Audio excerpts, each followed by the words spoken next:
ಮರ ಉಳಿಯುವುದಿಲ್ಲ. ನಂಬಿಕೆ ಇಲ್ಲ ಅಂದ್ರೆ ಸಂಬಂಧಗಳು ಉಳಿಯುವುದಿಲ್ಲ. ಹಂಗೆ ಯಾರು ಜಮೀನನ್ನ ಕಳ್ಕೊಂಡಿದ್ದಾರೆ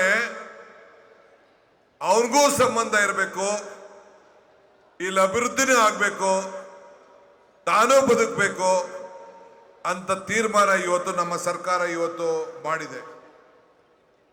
ನಾಳೆ ಏನು ಅನ್ನೋದು ನಮ್ಗೆ ಯಾರಿಗೂ ಗೊತ್ತಿಲ್ಲ. ನಿನ್ನೆ ಏನಾಯ್ತು ಅನ್ನೋದು ಚರ್ಚೆ ಮಾಡೋದ್ರಲ್ಲಿ ಅವಶ್ಯಕತೆ ಇಲ್ಲ. ಇವತ್ತು ಏನಿದೆ ನಮ್ಮ ಕೈಯಲ್ಲಿ ಅನ್ನೋದನ್ನ ಚೆನ್ನಾಗಿ ನಾವು ಬಳಸ್ಕೊಳ್ಬೇಕು.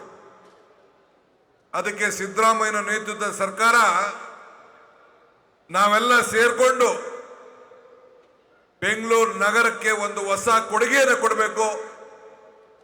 ಬೆಂಗಳೂರಿನಲ್ಲಿ ಟ್ರಾಫಿಕ್ ದಟ್ಟಣೆಯನ್ನ ಕಡಿಮೆ ಮಾಡಬೇಕು. ಲಕ್ಷಾಂತರ ಮಂದಿ ಕ್ರೀಡಾಪಟುಗಳು, ಕ್ರೀಡಾ ಅಭಿಮಾನಿಗಳು ಇವತ್ತು ಬೆಂಗಳೂರು ನಗರದಿಂದ ಹೊರಗಡೆ ಹೋಗಿ ಇಂಥ ಒಂದು ಭವ್ಯವಾದಂಥ ಸ್ಟೇಡಿಯಂನಲ್ಲಿ ಕ್ರಿಕೆಟ್ ಆಗಲಿ, ವಿವಿಧ ಕಾರ್ಯಕ್ರಮಗಳನ್ನು ನೋಡೋಕ್ಕೆ, ಕ್ರೀಡೆಗಳನ್ನು ನೋಡಲಿಕ್ಕೆ ಅವಕಾಶವನ್ನು ಮಾಡಿಕೊಡ್ಬೇಕು ಅಂತೇಳಿ ಇವತ್ತು ತೀರ್ಮಾನವನ್ನು ನಾವು ಮಾಡಿದ್ದೇವೆ. ದಾರಿ ಇದ್ ಕಡೆ ನಡೆಯಬೇಕು. ದಾರಿ ಇಲ್ಲ ಅಂದ್ರೆ ದಾರಿಯನ್ನ ಮಾಡಿಕೊಂಡು ನಾವೆಲ್ಲ ನಡಿಬೇಕು. ಹಂಗೆ ಇವತ್ತು ಇಂಥ ಒಂದು ಐತಿಹಾಸಿಕವಾದಂಥ ಕಾರ್ಯಕ್ರಮವನ್ನು ನಮ್ಮ ಸರ್ಕಾರ ಮಾಡಿದೆ.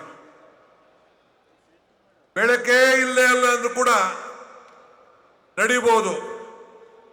ಆದರೆ ಕನಸಿಲ್ಲ ಅಂತಂದ್ರೆ ಯಾವ ದಾರಿಯನ್ನ ನೋಡಿ ನಡಿಲಿಕ್ಕೆ ಸಾಧ್ಯ ಇಲ್ಲ, ಹುಡುಕೊಂಡು ಹೋಗ್ಲಿಕ್ಕೆ ಸಾಧ್ಯ ಇಲ್ಲ. ಇವತ್ತು ಬಂಧುಗಳೇ, ಈ ಆನೇಕಲ್ ಕ್ಷೇತ್ರದಲ್ಲಿ ಶಿವಣ್ಣರವರು ನಗರತ್ತ ನನ್ನ ಹತ್ರ ಆಗಲಿ, ಮುಖ್ಯಮಂತ್ರಿಗಳಲ್ಲಿ ಯಾವುದೇ ಮಂತ್ರಿಗಳ ಹತ್ರ ಆಗಲಿ ಭೇಟಿ ಕೊಟ್ಟಂತ ಸಂದರ್ಭದಲ್ಲಿ ಅಭಿವೃದ್ಧಿ ಬಗ್ಗೆ ಚರ್ಚೆ ಮಾಡ್ತಾ ಇರ್ತಾರೆ. ಇಡೀ ಕ್ಷೇತ್ರದಲ್ಲಿ ಒಂದು ಸಣ್ಣದ 5 ಆದಂತಹ ಘಟನೆಗಳನ್ನ ನಡೆಯದೆ ಶಾಂತಿ ರೀತಿಯಿಂದ ತೆಗೆದುಕೊಂಡು ಎಲ್ಲ ಜಾತಿ ಎಲ್ಲ ಧರ್ಮದವರು ಕೂಡ ಒಟ್ಟಿಗೆ ತೆಗೆದುಕೊಂಡು ಹೋಗುವಂತ ಕೆಲಸವನ್ನ ಇವತ್ತು ಶಿವಣ್ಣವರು ಮಾಡ್ತಾ ಇದ್ದಾರೆ. ಇವತ್ತು ಅವ್ರನ್ನ ಸತತವಾಗಿ 5 ಬಾರಿ ಅವ್ರನ್ನ ಚುನಾವಣೆಯಲ್ಲಿ ಸ್ಪರ್ಧೆಗೆ ನಾವು ಅವಕಾಶವನ್ನು ಮಾಡಿಕೊಟ್ಟು, ನಾನು ಬಂಗಾರಪ್ಪನವರ ಸಂಪುಟದಲ್ಲಿ ಮಂತ್ರಿ ಆಗಿದ್ದಾಗ ನಾನು ಯೂತ್ ಕಾಂಗ್ರೆಸ್ ಜಿಲ್ಲಾ ಅಧ್ಯಕ್ಷ, ನಮ್ಮ ಶಿವಣ್ಣ NSUI ಪ್ರೆಸಿಡೆಂಟ್, ಆ ವಿದ್ಯಾರ್ಥಿ ಒಬ್ಬ ನಾಯಕರಾಗಿದ್ಕೊಂಡು ನಿಮ್ಮ ಜನರ ಸೇವೆಯನ್ನು ಮಾಡಿ ಅವತ್ತು ಏನಾದ್ರು ಖರ್ಗೆ ಸಾಹೇಬರು ಅವ್ರನ್ನ ಮಾದೇವಪುರಕ್ಕೆ ಕಳಿಸ್ಲಿಲ್ಲ ಅಂದ್ರೆ ಅವತ್ತು ಕೂಡ ಆನೇಕಲ್ಲಲ್ಲೇ ಶಾಸಕರಾಗಿ ಆಯ್ಕೆ ಆಯ್ತಿದ್ರು. ಅದು ಬಿಟ್ರೆ ನೀವೆಲ್ಲ ಸೇರಿ ಇಂಥ ಒಬ್ಬ ಶಾಸಕರನ್ನ ಆಯ್ಕೆ ಮಾಡಿರೋದಕ್ಕೆ ನಿಮ್ಮೆಲ್ಲರೂ ಕೂಡ ನಾನು ಸರ್ಕಾರದ ಪರವಾಗಿ, ಪಕ್ಷದ ಪರವಾಗಿ ನಾನು ಅಭಿನಂದನೆ ಸಲ್ಲಿಸಲೇಬೇಕಾಗ್ತದೆ. ಇವತ್ತು ನಮ್ಮ ಜಮೀರ್ ಅಹಮದ್ ಖಾನ್ ರವರು, ಶಿವಲಿಂಗೇಗೌಡರು ಇಬ್ರು ಜೊತೆ ಸೇರಿ ನಮ್ಮ ಹೌಸಿಂಗ್ ಬೋರ್ಡ್ ಇಲಾಖೆ ಮತ್ತು ನಮ್ಮ ಈ ಒಂದು ವಸತಿ ಇಲಾಖೆಯ ಎಲ್ಲ ಅಧಿಕಾರಿಗಳನ್ನ ವಿಶ್ವಾಸಕ್ಕೆ ತೆಗೆದುಕೊಂಡು ಇದು ಇತಿಹಾಸ ಪುಟಕ್ಕೆ ಸೇರುವಂತ ಯೋಜನೆಯನ್ನು ಹಾಕಿದ್ದಾರೆ. ನಾನು ಆಗಾಗ ಒಂದು ಮಾತು ಹೇಳ್ತಾ ಇರ್ತೇನೆ, ತಮಗೆಲ್ಲ ನೆನಪಿರ್ಬೋದು. ಮನುಷ್ಯನ ಹುಟ್ಟು ಆಕಸ್ಮಿಕವಾದ್ದು, ಸಾವು ಅನಿವಾರ್ಯ, ಜನನ ಉಚಿತ, ಮರಣ ಖಚಿತ ಅಂತ. ಈ ಹುಟ್ಟು ಸಾವಿನ ಮಧ್ಯದಲ್ಲಿ ನಾವು ಏನ್ ಮಾಡ್ತೀವಿ ಅನ್ನೋದು ಬಹಳ ಮುಖ್ಯ. ಹಂಗೆ ನಾವು ಯಾರೂ ಬದುಕಿರ್ಲಿಕ್ಕೆ ಸಾಧ್ಯ ಇಲ್ಲ. ಆದರೆ ಇವತ್ತು ಏನು ಈ ಸ್ಟೇಡಿಯಂ ಅನ್ನು ನಾವು ಇಲ್ಲಿ ಕಟ್ಟಿದ್ದೇವೆ, ಏನು ಈ ಶುಭ ಗಳಿಗೆಯಲ್ಲಿ ಪೂಜೆ ಮಾಡಿದ್ದೇವೆ,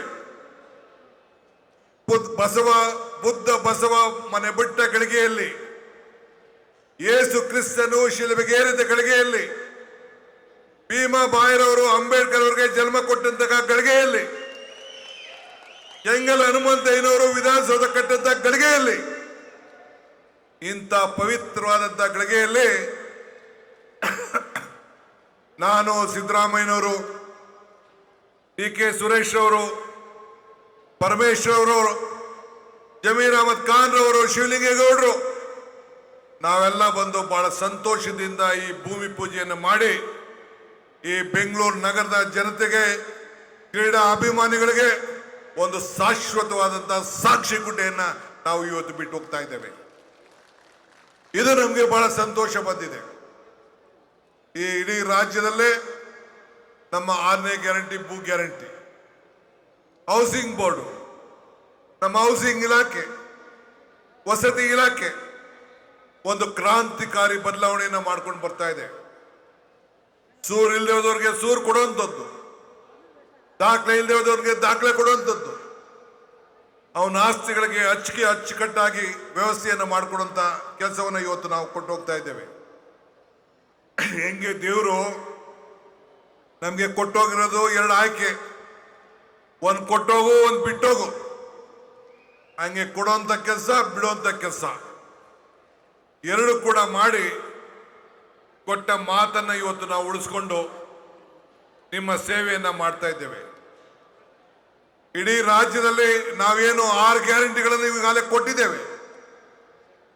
ಇಡೀ ನಮ್ಮ ಸುರೇಶ್ ಅವರು ಮತ್ತು ಏನು ನಮ್ಮ ಶಿವಣ್ಣವರ ಮುಖಂಡತ್ವದಲ್ಲಿ ಇಡೀ ಕಾವೇರಿ ನೀರನ್ನು ಒದಗಿಸ್ಕೊಡ್ಬೇಕು ಅಂತೇಳಿ ಅವರ ಹೋರಾಟ, ಅವರ ಚಿಂತನೆ, ಅದಕ್ಕೂ ಕೂಡ ಈಗಾಗಲೇ ನೀರನ್ನು ಒದಗಿಸ್ಕೊಟ್ಟು ನೀವೆಲ್ಲ ಭೂಮಿ ಕಳ್ಕೊಂಡಿದ್ದೀರಿ, ಆಸ್ತಿ ಕಳ್ಕೊಂಡಿದ್ದೀರಿ, ಹೊರಗಡೆಯಿಂದ ಬದುಕ್ತಾ ಇದ್ದೀರಿ. ನಿಮ್ಮೆಲ್ಲರೂ ಕೂಡ ಪಕ್ಕದಲ್ಲೇ ಉದ್ಯೋಗ, ಪಕ್ಕದಲ್ಲೇ ಈ ಕ್ರೀಡಾ ಭವನ, ಪಕ್ಕದಲ್ಲೇ ಸ್ಟೇಡಿಯಮ್ಮು, ನಿಮ್ಮ ಮನೆ ಬಾಗಿಲಿಗೆ ಕಾವೇರಿ ನೀರನ್ನು ಕೊಡಿಸುವಂತ ಕೆಲಸ ಈ ಸರ್ಕಾರ ಮಾಡ್ತದೆ ಅನ್ನೋ ಮಾತನ್ನ ಈ ಸಂದರ್ಭದಲ್ಲಿ ಹೇಳಲಿಕ್ಕೆ ನಾನು ಬಯಸ್ತಾ ಇದ್ದೇನೆ. ನಾನು ಎತ್ತಿಗೆ ಮಾತಾಡೋಕೆ ಹೋಗುದಿಲ್ಲ. ನಮ್ಮ ನಿಮ್ಮ ಸಂಬಂಧ ಭಕ್ತಂಗೂ ಭಗವಂತನಿಗೂ ಇರುವಂತ ಸಂಬಂಧ. ನೀವೆಲ್ಲ ನಮ್ಮ ಮತದಾರರು, ನಮ್ಮ ದೇವರುಗಳಿದ್ದಂಗೆ. ನಿಮ್ಮ ಮೇಲೆ ಆತ್ಮವಿಶ್ವಾಸ, ಪ್ರೀತಿಯಿಂದ ಇದ್ದು ಎಲ್ಲ ಕಷ್ಟಕಾಲದಲ್ಲೂ ಕೂಡ ನೀವು ನಮ್ಮ ಜೊತೆಯಲ್ಲಿ ಇದ್ದು ನಮಗೆ ಆಶೀರ್ವಾದವನ್ನು ಮಾಡಿಕೊಂಡು ನೀವು ಬಂದಿದ್ದೀರಿ. ಡಾಕ್ಟರ್ ಪರಮೇಶ್ವರ್ ಅವರು ಮಾತಾಡಬೇಕಾಗಿತ್ತು, ಟೈಮ್ ಆಯಿತು ಅಂತೇಳಿ ನೀವೇ ಮಾತಾಡಿ ಅಂತೇಳಿ ಅನುವನ್ನ ಮಾಡಿಕೊಟ್ರು. ಅವ್ರಿಗೆ ಕ್ಷಮಾಪಣೆಯನ್ನು ಕೇಳಿ ಈ ಸಂದರ್ಭದಲ್ಲಿ ಎಲ್ಲ ಇದಕ್ಕೆ ದುಡ್ದಂತ ಎಲ್ಲ ನಮ್ಮ ನಾಯಕರುಗಳಿಗೆ, ಭೂಮಿ ಕೊಟ್ಟಂತ ಎಲ್ಲ ರೈತರಿಗೆ, ಹಗಲು ರಾತ್ರಿ ದುಡ್ದಂತ ಕಾರ್ಯಕರ್ತರಿಗೆ, ನಮ್ಮ ಅಧಿಕಾರಿ ಮಿತ್ರರಿಗೆ, ಶಾಸಕರಿಗೆ, ಮಾಜಿ ಸಂಸದರಿಗೆ, ಸಹಕಾರ ಕೊಟ್ಟಂತ ನಮ್ಮ ಪಕ್ಕದ ಕ್ಷೇತ್ರದ ಶಾಸಕರಾದಂಥ ಕೃಷ್ಣಪ್ಪನವ್ರಿಗೆ ತಮ್ಮೆಲ್ಲರಿಗೂ ವಂದಿಸಿ 1 ಕೋಟಿ ನಮಸ್ಕಾರಗಳನ್ನು ಅರ್ಪಿಸಲಿಕ್ಕೆ ನಾನು ಬಯಸ್ತೇನೆ.